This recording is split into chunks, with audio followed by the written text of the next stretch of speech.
I wish I had enough money to pay Carolyn Leavitt to say what she was actually thinking at that moment, but I unfortunately don't have that much money.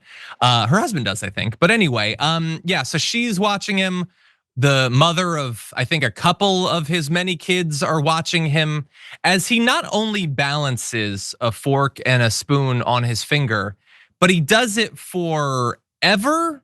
I think he's still doing it somewhere. As we record this, he's still balancing on his finger and waving it around to get the people nearby to praise him. And this is weird and kind of sad in a lot of different ways, mainly because like all of this just feels like proof that this guy has perpetually surrounded himself with people who fluff him up and just tell him that what he's doing is amazing and smart and funny and not at all cringy and weird. And no, you're not acting like a 6-year-old who can't sit still for one dinner. And by the way, I mentioned this earlier in the show, each of the seats at that dinner cost $1 million.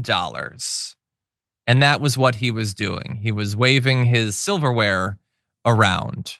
And the wife or the mother of a couple of his kids is like, yeah, this isn't embarrassing or weird, but she knows she's set for life. So again, this guy could just be some weirdo tech CEO or whatever. There's plenty of them. But he decided he wanted to be a public figure. He wanted to be powerful. He wanted to be like one of those. And then now he's under all this scrutiny and you realize he can't hold up to it. So look, I don't know if he gets bored easily or if he's on like a particularly deep ketamine binge or whatever. Again, remember the guy is a massive drug addict. So maybe it's a little bit of that, JR, but this is one of the most powerful people in the world right now with the ability to determine the fate of nations. And he's got a little magic trick he wants to show you. I'm even beginning to get surprised by this because I already don't think much at all of these billionaires because they're still stuck in whatever developmental stage that they had as far as growing up, being an adult, actually having responsibilities for themselves. Because when everything is handed to you, you don't have to do anything, including all of that money. You've used it and worked off the backs of other people. So what do I have to do? I don't know what to do with myself. Let me balance a fork and a spoon on my finger and call it entertainment. I think he responded to some tweet about it. Peak entertainment, they called it, to kiss his ass some more.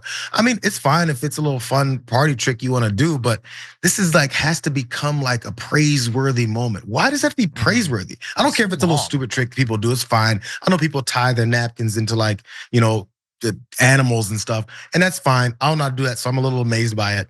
But I kind of move on after and go, man, that's an amazing thing you just did, Julie.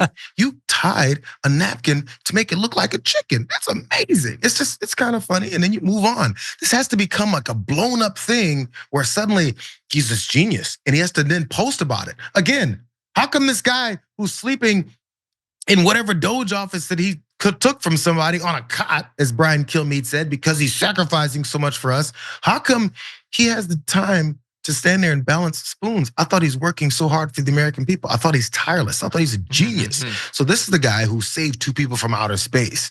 And they have to stand around and kiss his ass. Trust me, they don't like him. They don't like him, but they have to kiss his ass because he just paid $1 million. Who's getting this $1 million, by the way, for these dinners? Yeah, Who's this I for? think it was a donation, I think, to who? I think it was to Trump, I think. Of course it was. But anyway, yeah, so he, again, like he has all this money and he will, like every dumb idea he has, he'll have people around him who are like, yeah, no, that's great. And then they, as we know from his companies, they figure out ways to not have his ideas actually be put into effect because they're terrible. And it's like, I don't know, it feels kind of like a sci-fi tragedy or something that like you get all this stuff, but you're surrounded by people who have no respect for you whatsoever. Like those 2 women, mom of his kids, Carolyn Leavitt, both of them have to pretend to be a part of this class or whatever. They have to pretend to think that this is interesting or whatever, that they have like any interest whatsoever. Don't think this is deeply weird. And yet, like, I wonder if he ever suspects, does he have that? He doesn't have much ability to like think critically about his own life, to analyze himself. But I wonder if he suspects that none of them have any respect for him whatsoever. I think he does. But anyway, and again, the party trick is fine. I used to be able to like, you take a salt shaker and you can balance it on just a tiny bit of salt, like at an angle. But I don't then go around the room like, everyone, look at this. Look, really, hey, you can? Press secretary, come. Yeah, I haven't done it in years. I actually forgot until right now that I used to be able to do that. And like, hey, everybody, look. And then I just do it for like 10 minutes. That's so deeply strange, so deeply sad. Anyway, we're gonna move to one more topic. And just again, I've never tripped on ketamine, so maybe I just don't understand that frame of mind. Billionaires, they're better than you and I. Never forget it.